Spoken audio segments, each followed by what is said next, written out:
Nicola Sturgeon has effectively been given the green light to pursue a second referendum on Scottish independence as it is too late for Boris Johnson or Keir Starmer to reverse the tide, a political expert told Express.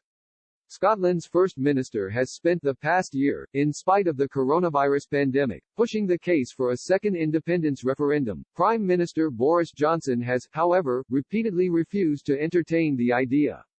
This week, he further dampened Ms. Sturgeon's Scottish National Party's (SNP) hopes after reiterating the SNP's own 2014 independence referendum mantra, that the vote was a once-in-a-generation opportunity. He said the gap between the referendums in Europe, the first in 1975 and the second in 2016, was an example of a good sort of gap, while speaking on the BBC's Andrew Marr show.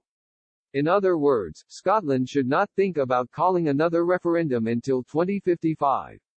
Labour leader Sir Keir Starmer seems less laid back in his approach to the question of Scottish independence, last month announcing his plans to open a constitutional commission that would spread devolution to all corners of the UK.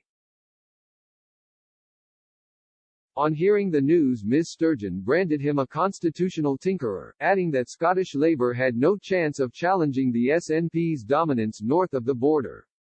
Many noted that the Labour leader might be fearful that Scottish independence would send his party into oblivion.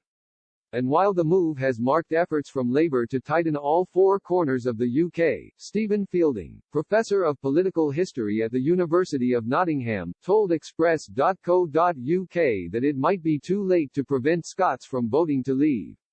He said, "As we speak we know that there is a majority in Scotland, and an increasing one for independence. Sir Keir's plans are about Scotland, not Wales or Northern Ireland.